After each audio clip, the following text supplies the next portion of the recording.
Reporters managed to do the impossible tonight. They cornered Joe Biden on Air Force One and got him to answer questions for over 8 minutes. Any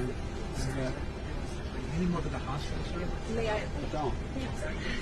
May I ask you about? Are the Israelis operating within the rules of war that you talked about last week being so important? Good talking to you. Thank you, sir. Thank you.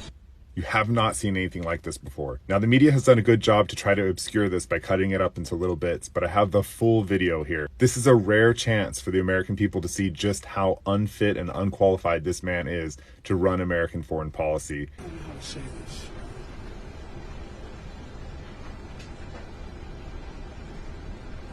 Virtually every mass shooting, every circumstance where... And you can tell by the terrified looks on the face of his staff in the background exactly how bad it is for America to see this man speaking off script. About whether to go. Because had we gone and this failed, then, the United States failed, Biden's presidency failed, etc., which would be a legitimate criticism. And right now, I have a very good relationship with the Jordanian king. It's close. I know him well. And I also spent time on the telephone in the past with the Palestinian Authority leadership.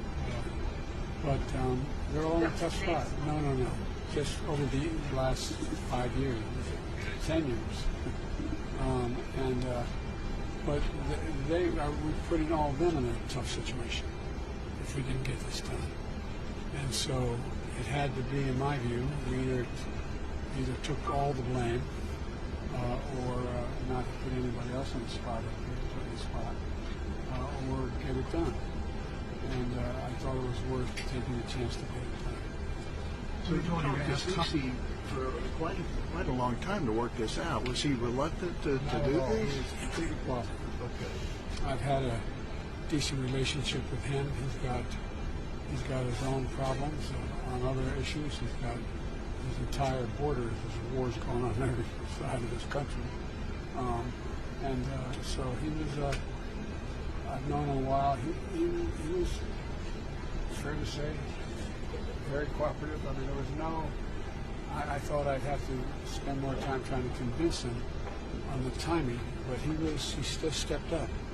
And as did Bibi, and I was, as you well, they probably told you, I was very blunt with the Israelis.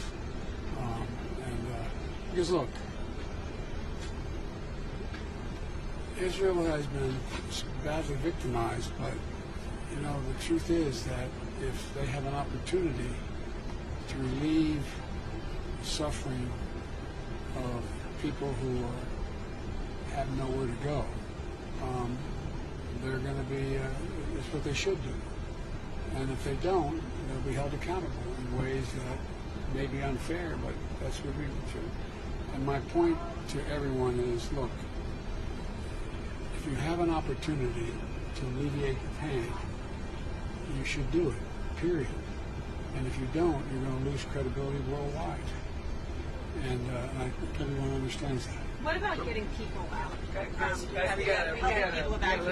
answer is we're going to get people out, but I'm not going to go into any detail with you now. All right, we got to wrap up, guys. We got to wrap up. You were very blunt with the Israelis on the need to get humanitarian aid to Gaza, or what exactly? On everything. No, I was very blunt about the need to support getting humanitarian aid to Gaza. Get it to Gaza and do it quickly. All right. Any more to the hospital, sir? May I? Don't. May I ask you about? There's a report in the Times of Israel that says Biden officials have indicated to Israel in recent days that if Hezbollah initiates a war against Israel, the U.S. military will join the IDF in fighting the terrorist group. Not true. Not true. That was never said. I think there's a lesser chance now that Israel won't go in and into Gaza, and that can be averted. We had a long talk about that and what alternatives there are. Our military's talking with our military about what the alternatives are, but I'm not going to go into that either. Did you find Bibi receptive to the humanitarian argument you made? And Yes. Was there any pushback from him, or you felt that you were able to get across that? Well, we've had a number of discussions on this. It's not good. Look, I don't know what you picked up in Israel, but I got no pushback. Virtually none. Let me say it again. I got no pushback. From the Israelis or from all the partners here? All the partners. Virtually none. And this is, look, it's, anyway, but I'm hopeful we can get some Americans out as well of Gaza, and then hopefully we will continue to work toward getting other Americans out through other means as well. Can you talk about the impact of meeting with survivors and first responders? And that's all personal. Look, I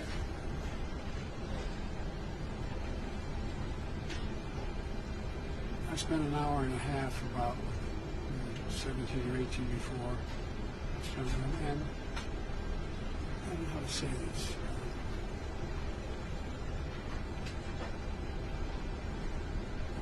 Virtually every mass shooting, every circumstance where a large number of people have been victimized and lost, I've spoken with them. I learned a long time ago, what you've all learned in your life as well.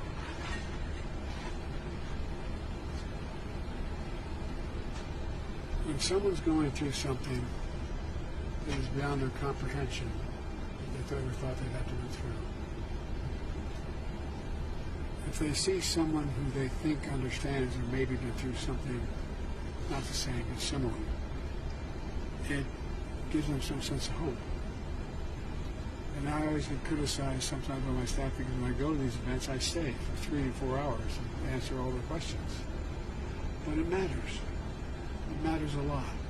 And look, I'm talking, some of you have gone through a hell of a lot more than I've gone through, and a lot more than other people have gone through. And you understand. So it's just people are looking for just something to grab, something that gives them some sense of hope. And that's, if I can do a little bit of that, then it's, it's worth doing. It's done for me. So. Do you think it was necessary for you to come here to get this deal done? Was the in-person diplomacy aspect really important here? What do you think? I'll you answer that. You joked about the House. Do you have any view of Jim Jordan and his predicament?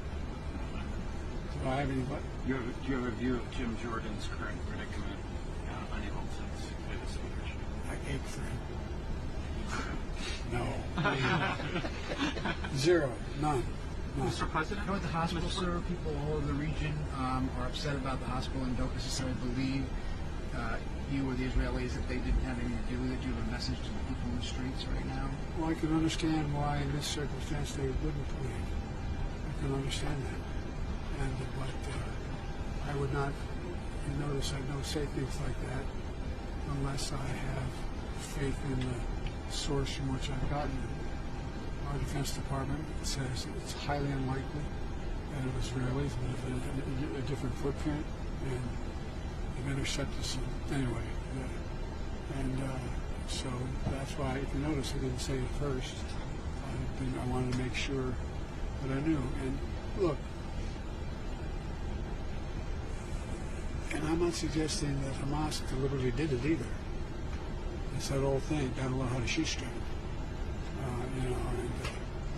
And it's not the first time Hamas has launched something that didn't function very well. So I don't know all the detail, but I do know the people at the Defense Department who I respect, the intelligence community that I respect.